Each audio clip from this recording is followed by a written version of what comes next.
So apparently George Soros has a riot dance squad with tour buses and everything. But is this photo real or fake? We'll use digital forensics to determine that. The software we're using is called Forensically. The link for it is in the description.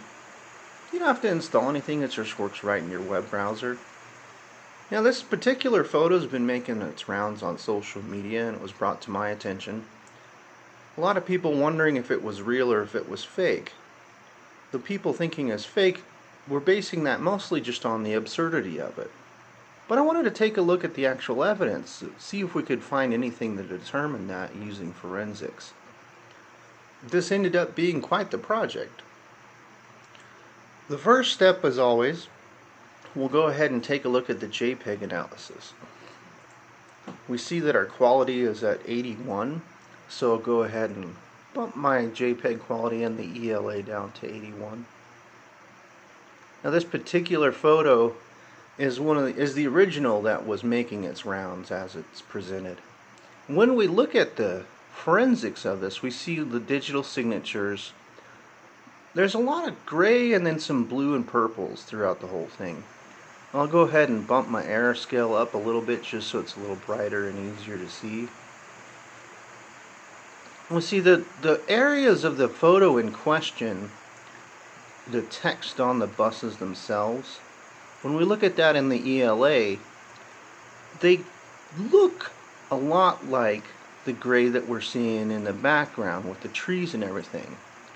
So that would, for some, indicate that this is actually authentic. But we need to get a little more granular with this. As I've mentioned in some of my previous videos, when you're looking at the digital signatures, you need to not only look at the color of the signatures that are being represented in the ELA, but also the pattern.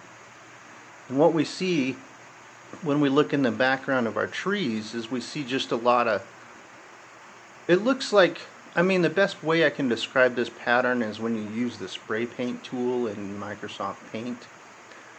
It's pretty scattered.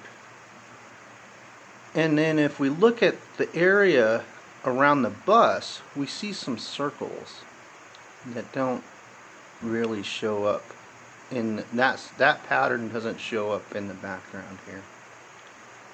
They're kind of subtle, but they're there. And if I bump my JPEG quality down a little bit, they'll start to really kind of stand out. See, here we got them now. And it's just circles and circles and circles, and that's only where the text is. You can see all these squares and just this scattered kind of pattern up in the trees. But then where the text on the bus is, you've got these recurring circles. And that's the case with both buses. You see that square, the square pattern back here and the circular pattern back here on the bus.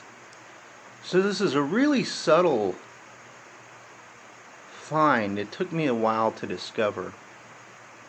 But that is not like the others. What you're always looking for is something that stands out as different than the rest of the image. And in this case, it's the pattern of the digital signatures themselves. So I hope this has been helpful. I did a lot of digging on this and found articles that have been written about it, and even the original photo that was taken of this in Michigan before it had been altered. And I'll bring that up for you here. This was the original photo, and as you can see, the bus is just blank. The buses are there, but there's no words on them at all. And reporters have contacted the company that owns these buses in this area. And he said that, no, there's nothing to it. The buses are just blank, and he has nothing to do with George Soros or dance party or riot squads or dance riot parties or any combination of those words. So anyways, I'm going to go ahead and link some of the news articles that were published about this. And the author of the news article that contacted the local area that this was taken, who found this original and also contacted the owner of the company. And I'll have that link to the article. And the author of it tweeted out these images, this and the doctored photo, and that's where you can find the original image is in her tweet. So I'll link that below too. Also, as just as any time, if you have any photos or videos that you want me to look at, there's my email is in the description of this video too. Shoot me an email and we'll take a look at it. I'll probably even make a video for it. But anyway, I hope you're having a great day and enjoy yourself.